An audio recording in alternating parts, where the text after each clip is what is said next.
شریعت کے اندر بہت ساری نمازوں کا ذکر ملتا ہے۔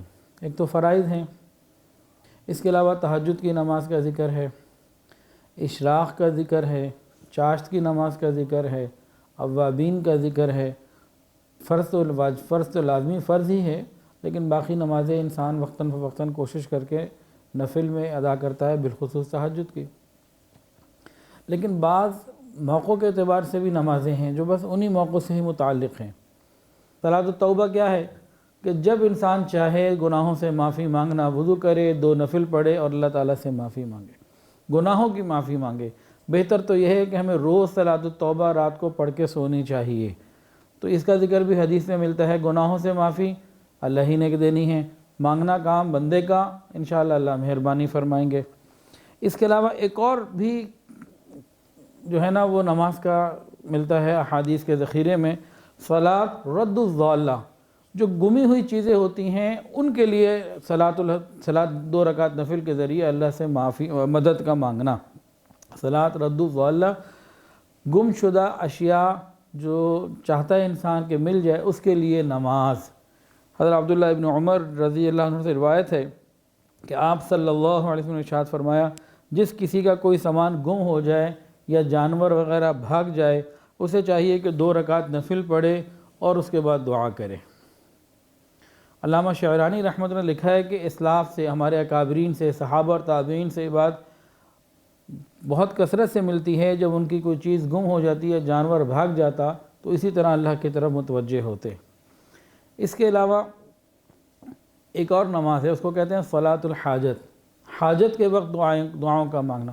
حاجت کوئی ہو اللہ نے کھولا رکھا، دین کی ہو، دنیا کی ہو، کسی قسم کی کوئی حاجت ہو، اللہ نے راستے کو کھلا رکھا کہ انسان کو چاہیے وضو کرے اچھے طریقے سے، پھر 2 نفل پڑھے، پھر اللہ سے مانگے، پھر جو وہ مانگے گا اللہ تعالیٰ اس کو عطا فرمائیں گے۔ وضو اچھے طریقے سے کرے، 2 رکعت نفل پڑھے، پھر اللہ تعالیٰ کی حمد و ثنا بیان کرے، درود پاک پڑھے، اور اس کے بعد اپنی حاجت کو اللہ کے سامنے رکھے، اللہ ضرور عطا فرمائیں گے۔ اس کا ایک واقعہ بھی بڑا مشہور ہے، اور صحابہ میں ایک صحابی تھے انس بن مالک رضی اللہ تعالی عنہ۔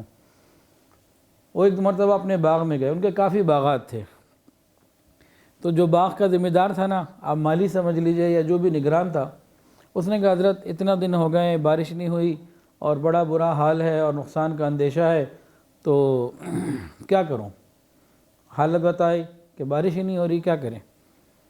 حضرت انس نے کیا کیا؟ ان کا وضو کے لیے پانی لے کر آؤ۔ پانی منگوایا، سنت کے مطابق وضو کیا، وضو کرنے کے بعد 2 رکعت نفل پڑھی، پھر خوب دعا کی۔ دعا کرنے کے بعد اپنے اس ذمہ دار کو کہا، دیکھو بھائی بادل آ گئے کہ نہیں؟ وہ باہر گیا کہ حضرت کوئی بادل کچھ نہیں۔ پھر آپ نے کیا کیا؟ دوبارہ نماز پڑھی، پھر 2 نفل پڑھ کے دعا مانگی، کہا اب جا کے دیکھو، اب بھائی اب بادل کوئی نظر آئے، کوئی حالات آئے کہ کوئی بادل نہیں ہے۔ پھر آپ نماز کی طرف متوجہ ہو گئے، پھر 2 نفل پڑھ کے دعا مانگی، کہا اب جا کے دیکھو۔ چند مرتبہ جب بھیجا نا، اس کے چکر لگے، کئی مرتبہ کے بعد اس نے آ کے یہ اطلاع کی کہ حضرت پرندے کے پر کے برابر ایک بادل کا ٹکڑا نظر آ گیا مجھے، باقی سارا مطلع صاف ہے، کوئی بھی نہیں، بادل وغیرہ کا کوئی سلسلہ نظر نہیں آ رہا۔ ہاں ایک چھوٹا سا بادل مجھے نظر آ رہا ہے، جو سمجھ جانے کے لیے جیسے کوئی پرندے کا پر ہوتا ہے۔ آپ پھر دعا میں لگ گئے، نفل پڑھتے دعا کرتے، نفل پڑھتے دعا کرتے، 2 نفل پڑھتے سلام پھرتے دعا کرتے رہے، حتیٰ کہ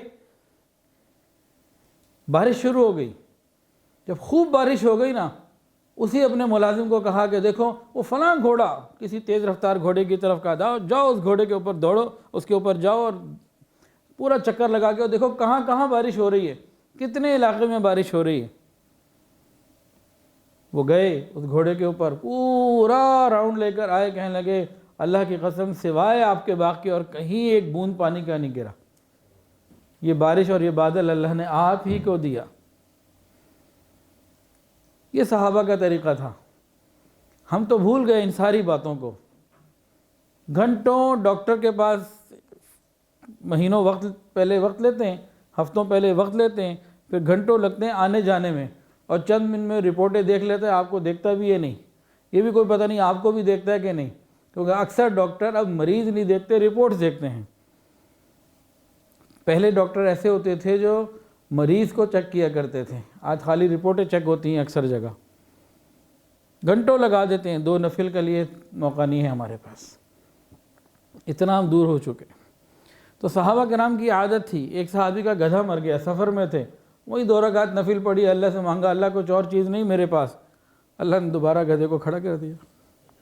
کوئی ان کو معاملات پیش آتے، کوئی حاجت پیش آتی، فوراً اللہ کی طرف رجوع، مسئلے حل ہو جاتے۔ ہم نے تو ایک کام ہی چھوڑ دیا۔ اس کے علاوہ صلاۃ المصائب والحوادث، یہ لکھا ہے کتابوں میں۔ یہ کیا ہے؟ کسی بھی مصیبت اور پریشانی کے وقت میں نماز پڑھنا، کوئی غم پریشانی، کوئی تکلیف آ جائے، کوئی معاملہ پیش آ جائے کسی قسم کا، دین کا، دنیا کا، صحت کا، کوئی معاملہ، بس نفل پڑھ کے اللہ سے مانگنا۔ ہم صلاۃ الحاجت بھی اس کو کہہ سکتے ہیں، لیکن اس کو کتابوں میں صلاۃ المصائب والحوادث الگ سے کر کے لکھا کہ یہ الگ سے چیز ہے۔ ایک ہوتی ہے کوئی حاجت مانگنا، بھی مجھے گاڑی چاہیے، میں نے 2 رکعت نفل پڑھی، یا اللہ مجھے گاڑی چاہیے، لیکن کوئی پریشانی آ گئی، بیماری آ گئی، تو ہے بھی یہ حاجت، لیکن حاجت کا رخ کچھ اور ہے کہ تکلیف کو دور کروانا، وہ خواہش کو پورا کروانا تھا، پھر تکلیف کو دور کروانا تھا۔ یہ دونوں الگ الگ چیزیں ہیں۔ حضرت ام کلثوم رضی اللہ عنہ کے خاوند عبد الرحمن بیمار تھے، اور ایک دفعہ ایسی سکتے کی حالت ہو گئی کہ سب نے سمجھ لیا کہ انتقال ہو گیا ان کا۔ تو جب لوگوں نے محسوس کر لیا کہ حضرت عبد الرحمن جو ام کلثوم کے والد ہسبینڈ تھے، کہ ان کا تو انتقال ہو گیا، تو ام کلثوم اٹھی اور نماز کی نیت مان لی اور اللہ سے مانگتی رہیں، اور اللہ کی شان اللہ نے ان کو صحت عطا فرما دی۔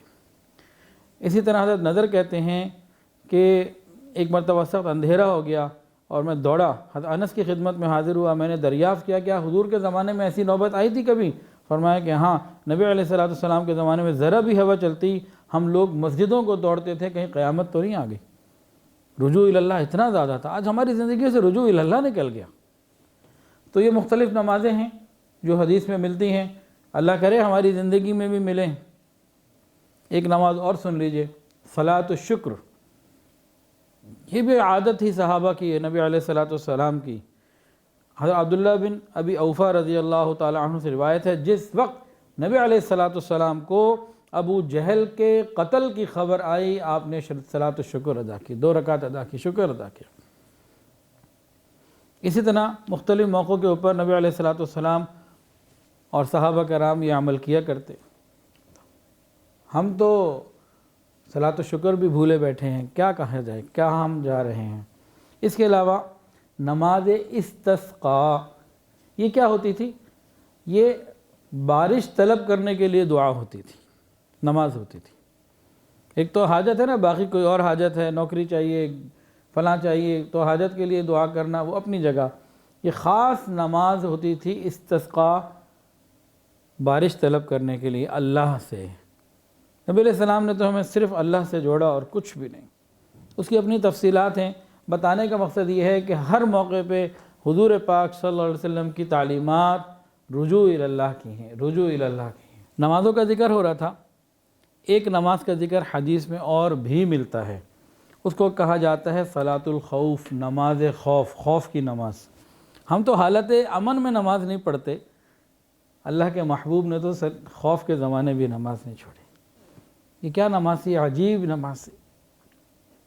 دشمن سامنے ہے، لڑائی ہو رہی ہے، نماز کا وقت ہو گیا، تمام صحابہ کی خواہش یہ ہے کہ حضور کی اقتداء میں نماز پڑھیں، لڑائی چل رہی ہے، نماز نہیں چھوڑنی تھی۔ کیا ترتیب ہوئی صلاۃ الخوف کی؟ قرآن مجید میں ذکر ہے اس کا۔ نبی علیہ السلام نے ایک آدھی جماعت کو کہا تم دشمن سے لڑتے رہو، یہ تمہاری ڈیوٹی۔ خود مصلی پر آ کے نماز کھڑی کی، آپ نے 1 رکعت نماز پڑھائی اس آدھی جماعت کو، پھر وہ جماعت 1 رکعت آقا کے پیچھے پڑھ کے چلی گئی، دشمن کے سامنے جو کھڑی ہوئی تھی وہ آ گئی، اب اس نے نبی علیہ السلام کے پیچھے دوسری رکعت ادا کی۔ اب آقا کی تو 2 پوری ہو گئی اور صحابہ کی خواہش بھی پوری ہو گئی کہ ہم سب کو نبی علیہ السلام کی امامت ملے اور آپ کی اقتداء میں نماز ہو۔ اب آقا کی تو 2 پوری ہو گئی، آپ نے سلام پھیر لیا۔ ادھر جو پہلی جماعت تھی جو دشمن کے سامنے کھڑی تھی، اس کی 1 رکعت ہوئی، نبی علیہ السلام کی دوسری تھی، ان کی پہلی تھی، اب یہ واپس چلے گئے لڑائی پہ۔ پہلے والے جو ایک رکعت پڑھ چکے تھے، جو نبی علیہ السلام کی بھی پہلی تھی، ان کی بھی پہلی تھی، یہ واپس آئے، انہوں نے اپنی رکعت ادا کی، پھر یہ واپس چلے گئے، اور وہ جنہوں نے نبی علیہ السلام کے پیچھے، نبی علیہ السلام کی وہ دوسری رکعت تھی، ان کی پہلی تھی، پھر وہ آئے، انہوں نے نماز ادا کی۔ حالت جنگ میں بھی نبی علیہ السلام نے نماز کا نہ چھوڑا۔ ہم تو ٹی وی پروگرام اور فٹ بال اور کرکٹ اور ویسے ہی فضول باتوں کے لیے نماز چھوڑ دیتے۔ تاہم یہ صلاۃ الخوف ہے، اس کے کئی طریقے ہیں۔ علماء نے فرمایا کہ جو بھی مختلف اس کے متعدد طریقے ہیں سارے ہی جائز ہیں، اس میں کوئی اختلاف نہیں کرنا چاہیے۔ مقصد سمجھنے کی ضرورت ہے کہ صحابہ نے تو خوف کے وقت میں بھی نماز نہ چھوڑی، اور ہم تو کیا کہتے ہیں شادیوں کے لیے نماز چھوڑ دیتے ہیں، فنکشن کے لیے نماز چھوڑ دیتے ہیں، ہمارا کیا کہنا۔